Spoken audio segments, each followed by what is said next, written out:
টাকা পয়সা গুনে নেওয়া সুন্নত, গুনে নেন। টাকা গুনে নেওয়া সুন্নত বিষয়টি ইসলাম ধর্মাবলম্বী মোটামুটি সবারই জানা। তবে ঘুষের টাকা নিয়ে স্থানীয় সরকার প্রকৌশল অধিদপ্তরের এক নির্বাহী প্রকৌশলীর এই বাণী যেন চোরের মুখে ধর্মের কথা। ঠিকাদারের সঙ্গে একেএম আনিসুজ্জামান নামের এক এলজিইডি কর্মকর্তার ঘুষ আদান প্রদানের একটি ভিডিও এসেছে কালবেলার হাতে। ভিডিওতে একটি গাড়িতে বসে আবুল কালাম নামের এক ঠিকাদারের সঙ্গে ঘুষ নেওয়ার বিভিন্ন বিষয় নিয়ে কথা বলছেন এই প্রকৌশলী। ওই ভিডিওতে প্রকৌশলী একেএম আনিসুজ্জামানকে বলতে শোনা যায়, এই টাকা নেওয়াটাই তার জীবনের মস্ত বড় পাপ।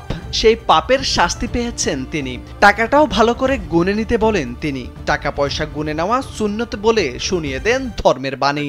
টাকা পয়সা গুনে নেওয়া সুন্নত, গুনে নেন, গুনে নেন। না না না, দেওয়া টাকা গুনে নেওয়াটা ভালো। যে কোনো কাউরে আপনি দিলেও তার গুনে নেওয়া ভালো, কেউ নিলেও গুনে নেওয়া ভালো। ওই সময় ঠিকাদারকে বলতে শোনা যায়, টাকা পয়সা নিলেন কিন্তু কাজ দিলেন না, কাজ দিলে তো আর এমন হতো না। উত্তরে প্রকৌশলী বলেন, আপনার সাথে পরিচয় হওয়া আর লেনদেন করা জীবনের সবচেয়ে বড় ভুল হয়েছে। আপনার সাথে টাকা নেওয়াটাই মনে হচ্ছে আমার কাছে কোনো একটা জীবনে মস্ত বড় ভুল বা পাপ হয়েছিল। কোনো পাপের শাস্তি মনে হয় এটা পাইলাম আমি আসলে। ঘুষ আদান প্রদানের এই কথাগুলো এলজিইডি খুলনা অফিসের নির্বাহী প্রকৌশলী একেএম আনিসুজ্জামানের। হজম করতে না পেরে ঘুষ নেওয়ার 16 লাখ টাকা ঠিকাদার আবুল কালামকে ফেরত দেওয়ার সময় এভাবেই নিজের ক্ষোভ ঝাড়েন তিনি। আমার ওই কাজ পাওয়ার পর থেকে বিভিন্ন জায়গায় প্রেশার ক্রিয়েট করে বিল দেয় না, আটকে রাখে কাজ যাতে, মানে ওনার দাবি দেওয়া পূরণ করা খুব কঠিন। বিভিন্ন কায়দায় রোলার টোলার এগুলি করতে দেয় না।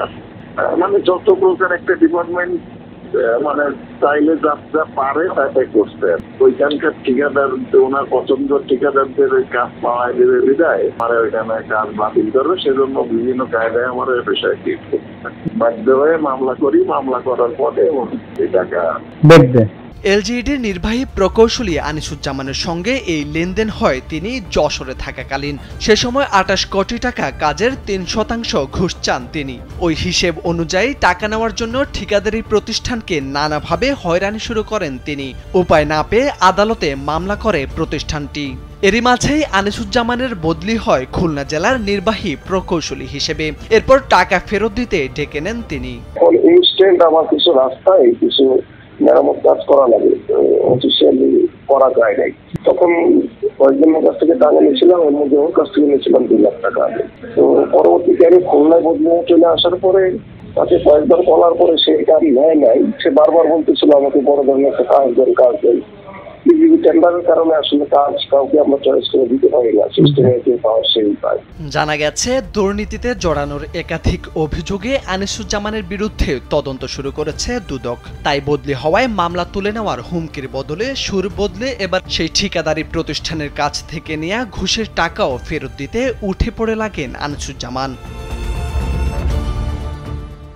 মোর্শেদ আলম, কালবেলা।